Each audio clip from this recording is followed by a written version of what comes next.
చెక్కేసుకొని వాటర్లో వేస్తాను. ఇప్పుడు దీన్ని చిన్న చిన్న ముక్కలుగా కట్ చేసుకుంటాను. ఫస్ట్ ఒకటి చూపిద్దాం.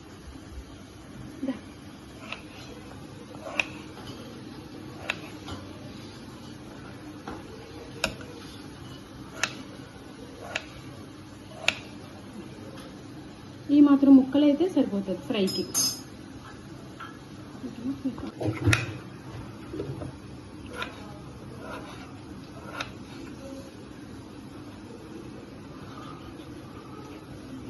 కట్ చేసుకున్న బంగాళదుంపలు ఉంటాయి కదా, ఇలా కట్ చేసి వాటర్లో వేసుకోవాలి, లేదంటే బ్లాక్ అయిపోతాయి.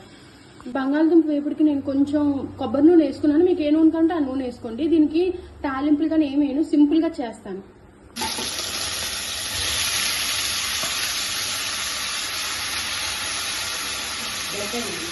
ఇప్పుడు ఇది ఉప్పు వేసి మూత పెట్టాలి.